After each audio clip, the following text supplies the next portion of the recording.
Monsieur Tresmontant, quel raisonnement vous permet d'arriver à la certitude suivante? Oui, en Israël, le Dieu vivant, créateur du ciel et de la terre, s'est manifesté. Alors pour traiter le problème de la révélation, c'est-à-dire le fait de la révélation, on procède exactement comme pour traiter le problème de la création, c'est-à-dire le problème de l'existence de Dieu. Pour traiter le problème de l'existence de Dieu, on part de ce qui est certain, de ce que personne, sauf il est complètement fou, ne peut nier, à savoir l'univers physique et son histoire, sauf s'il est fou ou analphabète.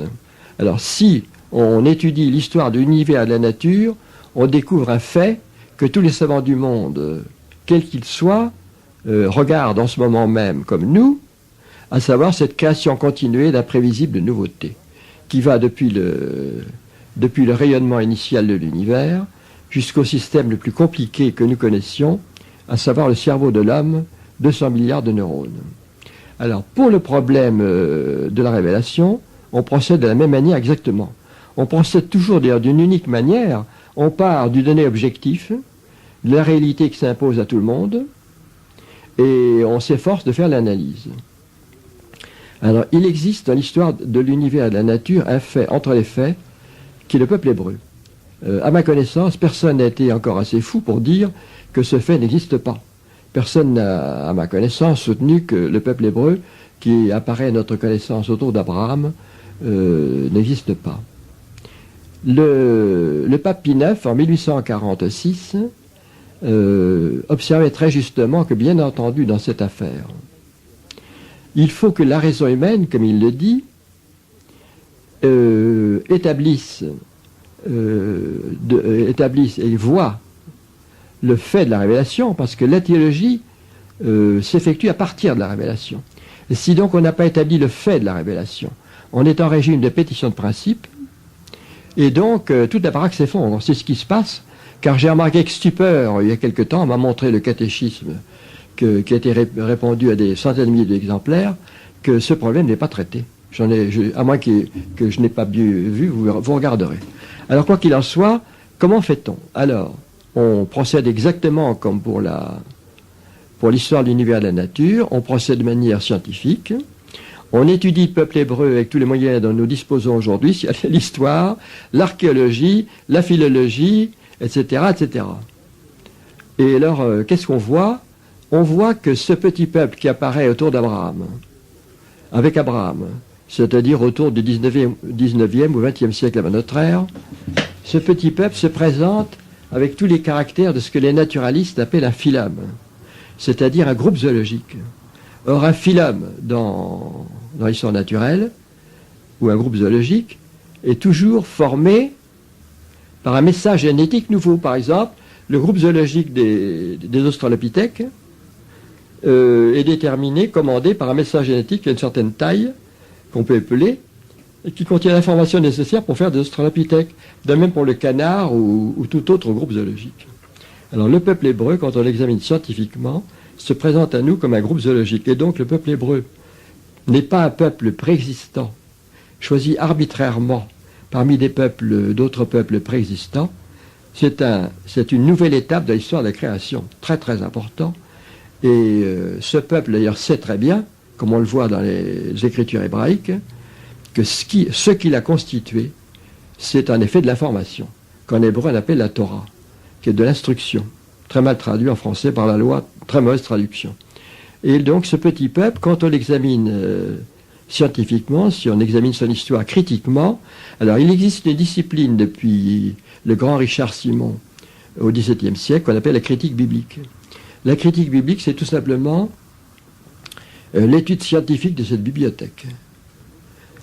Alors, lorsqu'on étudie scientifiquement cette bibliothèque, ce que font une armée de savants depuis 3 siècles, on découvre quelque chose qui est un processus.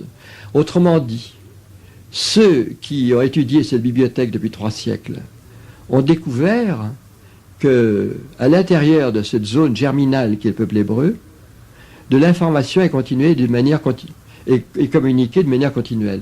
Et donc, ils ont découvert la même chose que les naturalistes, en même temps qu'eux, qui découvraient l'histoire naturelle de l'univers et de la nature, sans se connaître. Parce que les philologues allemands qui travaillaient la bibliothèque hébraïque ne pratiquaient pas les naturalistes allemands ou anglais, et réciproquement.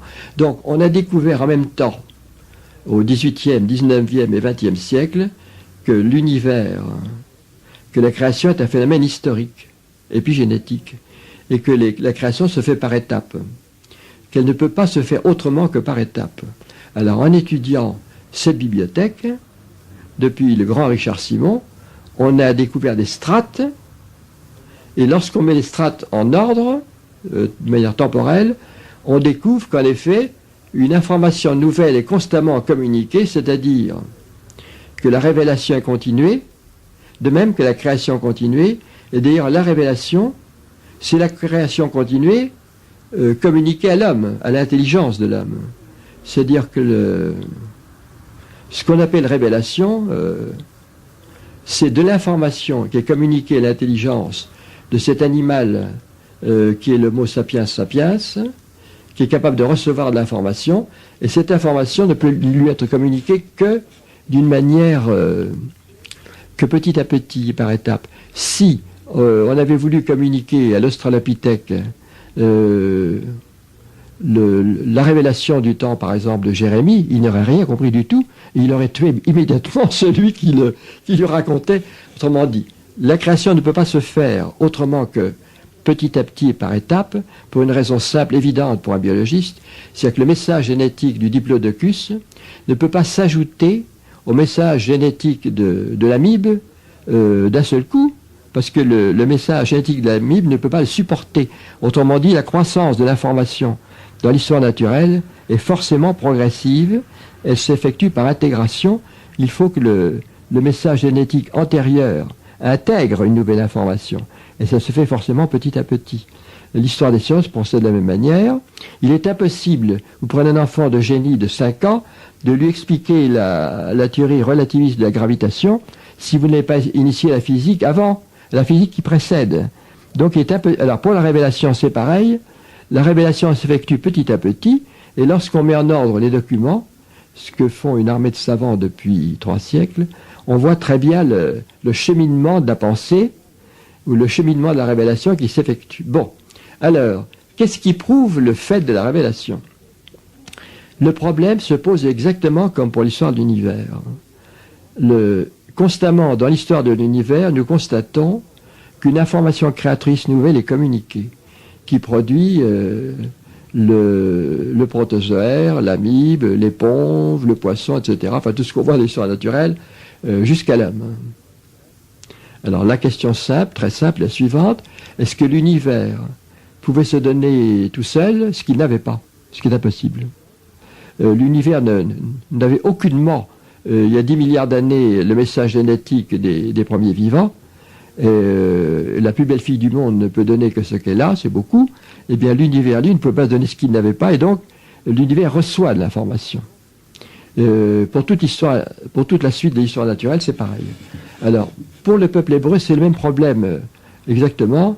Est-ce que ce petit peuple, qui est une nouvelle souche dans l'histoire naturelle, pouvait se donner à lui-même ce qu'il n'avait pas, c'est-à-dire cette information nouvelle? Et alors c'est là qu'on fait porter l'analyse.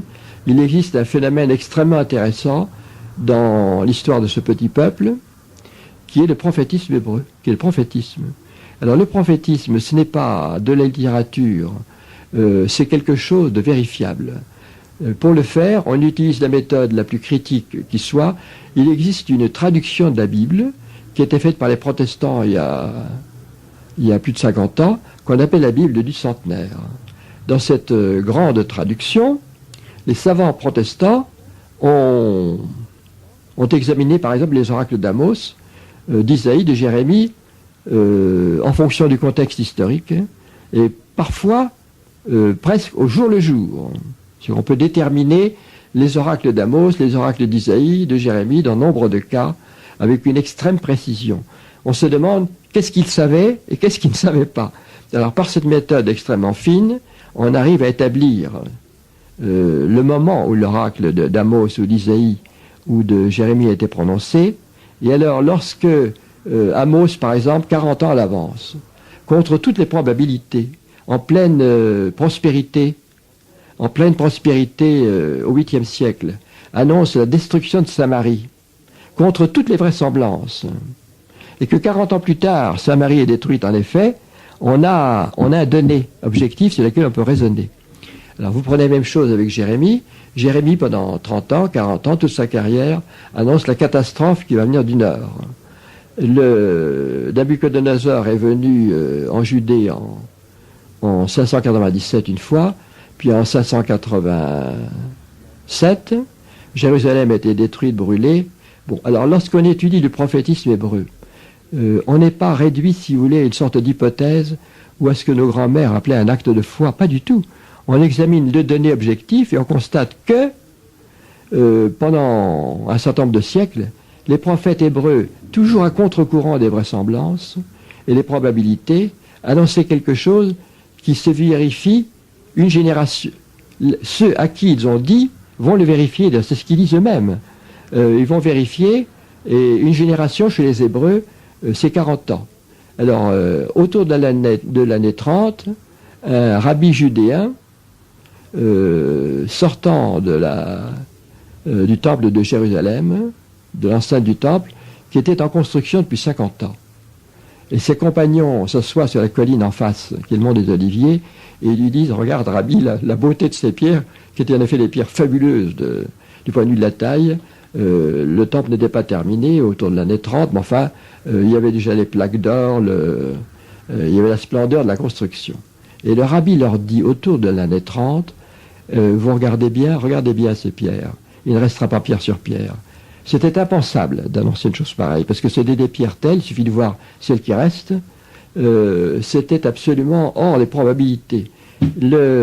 40 ans plus tard, c'est-à-dire au mois d'août de l'année 70, Titus est entré à Jérusalem et a incendié le temple, et comme il l'a détruit totalement, et quelques années plus tard, c'est l'empereur Adrien qui a démoli une dernière pierre. Supposez qu'autour de 1905, un prophète allemand annonce, dit, voilà ce que je vois les Américains et les Russes qui vont détruire Berlin dans 40 ans, en 1905. Alors, il aurait été immédiatement enfermé dans un asile de fous. On lui aurait dit, mais les Américains ici, mais ça va pas, les alliés avec les Russes, c'était inconcevable. Or, c'est ce qui est arrivé, comme nous le savons. En mai 1945, les Russes et les Américains ont détruit Berlin. Deuxième exemple, supposez qu'en 1905, un prophète japonais ait dit, je vois une chose qui tombe lumineuse sur Hiroshima, et il y a 300 000 morts volatilisés. On l'aurait mis à l'asile immédiatement. C'était impensable à l'avance. Autrement dit, la prophétie, ce n'est pas une déduction. Ça consiste à voir ce qui est absolument imprévisible, justement, à vue humaine, ce qui est le cas de la destruction de Berlin par les Russes et les Américains en 1945, ou la destruction d'Hiroshima. Alors le cas du temple de Jérusalem est exactement dans ce cas. Et par conséquent, lorsqu'on étudie le prophétisme hébreu d'une manière scientifique critique, on obtient une conclusion, à savoir que le prophétisme est une réalité. Bon, on continue bien entendu l'analyse. Qu'est-ce qui s'est passé dans ce peuple ? En réalité, ce qui s'est passé dans ce peuple, c'est une nouvelle humanité qui est formée. Puisqu'en somme, jusqu'à l'apparition de l'homme, ce qu'on appelle les mutations, la communication de l'information s'effectuait à l'intérieur des gènes, et donc l'Australopithèque recevait une information supplémentaire, Cro-Magnon a reçu aussi. Alors ce qui se passe avec l'apparition de l'homme, de celui que les paléontologistes appellent avec trop de bonté Homo sapiens sapiens, c'est que cet animal que nous sommes, avec ses 200 milliards de neurones, il est capable de recevoir de l'information avec son intelligence, ce qui est tout à fait nouveau. Ce qui n'était pas le cas de nos gentils petits cousins les gorilles qui mangeaient leurs bananes dans les arbres, et c'est notre cas, et c'est là que tout d'un coup le Genèse 1, 2, 3 s'illumine, parce que ce que veulent dire les inconnus qui ont composé Genèse 1, 2 ou 3, c'est que cet animal que nous sommes, avec son cerveau et ses 200 milliards de neurones, capable de recevoir de l'information. Il a franchi une étape. Il a franchi le seuil de la connaissance réfléchie. En hébreu, ça se dit connaître le bon et le mauvais, tovra. Il n'avait pas nos expressions, notre langage. Et ce que disent les inconnus qui ont composé Genèse 3, c'est que cet animal qui accède à la connaissance du bon et du mauvais, c'est à la conscience réfléchie, qui a franchi un seuil de la conscience réfléchie, et il entre dans une zone de haut risque. Voilà ce qu'ils disent. Et donc ce n'est pas une histoire ridicule comme on la raconte dans les bandes dessinées. Bon, alors, quand on étudie ce qui s'est passé dans ce peuple pendant 20 siècles, ce qui s'est passé, c'est vraiment la création d'un nouveau type d'humanité qui se forme, comme le temps dont je dispose se termine. Si on étudie le tout de ce peuple qui se développe depuis maintenant 40 siècles, on a les raisons de penser qu'il a reçu de l'information parce qu'il a atteint un niveau d'abord un humanisme, ce qu'il y a de meilleur dans l'humanisme aujourd'hui des nations païennes vient de lui. Monsieur Tresmontant,